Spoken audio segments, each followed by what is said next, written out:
Hello snowboarders of the internet, I'm your host Avran LeFeber, and in this video we're going to be reviewing the new Skunk Ape Camber. That's right, all you Satchmos that want a big, wide, traditional cambered snowboard, Libtech is giving it to you.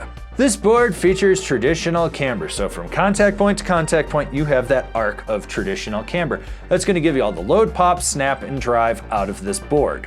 This board is available in 161, 165, and 170 ultra wide. Ultra wide. I rode this board at Copper Mountain on a sunny bluebird day that had moderate winds, warmer temps. You had chopped chunder, ice, sludge, slush, soft creamy groomers, firm groomers, a little bit of death cookies in spots, and I rode it with my Rome Black Label bindings and my K2 Thraxis boots. This is your standard run-of-the-mill, middle-of-the-road, all-mountain freestyle board. Nothing revolutionary here.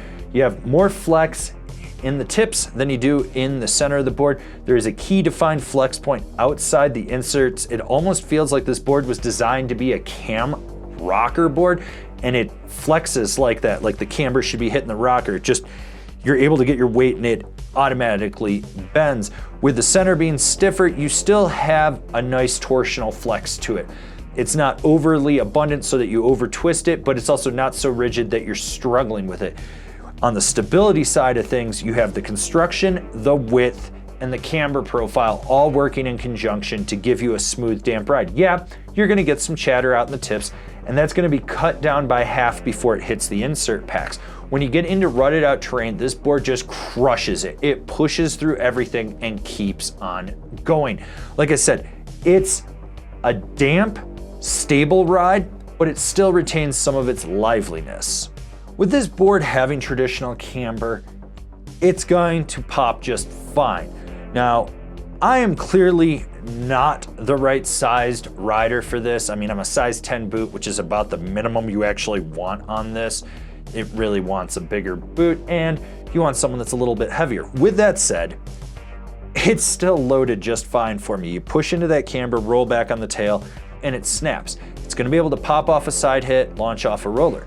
But please, if you're gonna ollie a family of fat skiers, understand your aerodynamics. You are not built like a stealth fighter. You're built more like a C-130. Plan accordingly.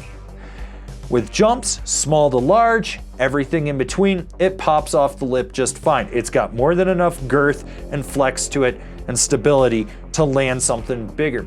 If you want to load it up and go off the lip, you can. If you want to be laid back and let the lip do the work, you can. This board will get you up in the air and it's consistent. That's what you want. It's not the most mind-blowing thing out there, but it's just consistent. You big old Satchmo, have you clicked like on this video? Because you know you need to. There's not many reviews of big boards like this. While you're at it, go subscribe, click the bell, get those notifications. That way you're not missing any of the other videos we've got coming out specifically for you. This board can actually butter, and you just need to understand that you're leveraging your weight outside those insert packs to engage those flex points. Trust the board. It's gonna feel really weird because it actually kinks to like a 45-degree angle when you're pushing into it right outside the insert. So you're sitting there and then all of a sudden it kinks and you're like, this isn't right, this isn't right. Trust it. It will hold on that nose and the tail. And then you're able to get sideways, and when you wanna pop back out with just a little movement of your hips, knees, and ankles, it will engage that flex point to allow it to spring, and you're gonna be able to pop out. You can actually butter really well with this thing, which was really surprising because of how wide and big it was. Now, when it comes to jibbing, I'm not gonna lie, this thing was a goddamn hog. A 161 is way too big for my ass to be jibbing with, but did I do it? Yeah, and it holds well in a nose or a tail press. You lock in, when you hit the end, you're gonna pop. When you go sideways, just make sure you're clearing the tips because you know, you got some length there for you. Otherwise, it cradles right around the feature and it slides just fine. So this is where this board blew me away. The Skunk Ape C2 just fucking sucks in comparison. This board has power, precision, and you can leave a trench with it.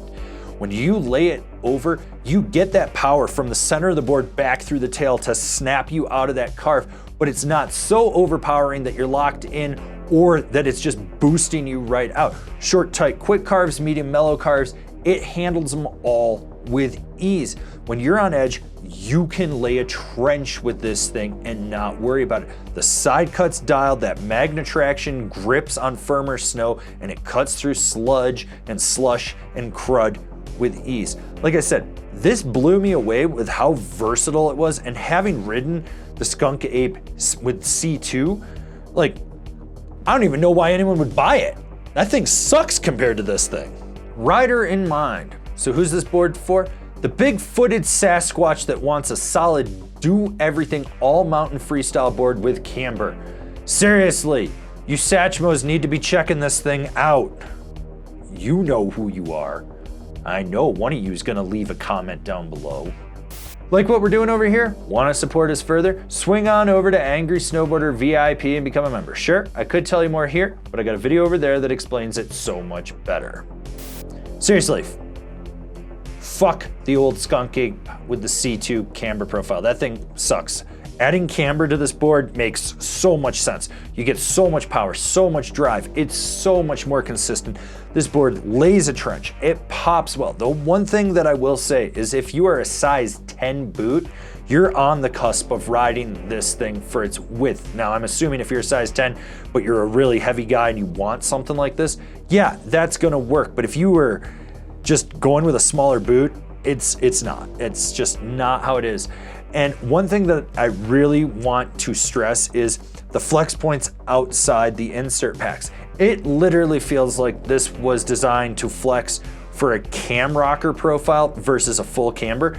When you are flexing it outside the nose or the tail, trust the board. It's gonna feel weird as it slowly kinks to that 45-degree angle, but it will hold a press and a butter perfectly fine.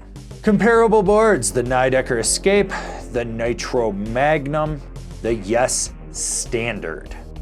Binding recommendations, the Bent Metal Transfer, the Bataleon Astro Asym, the Ride C8. All right, so this has been my review of the Libtech Skunk Ape Camber. For all you Satchmos that might be looking for something else, why don't you go check out one of the reviews for one of the comparable boards that I mentioned in this video. They do make wide sizes for you as well.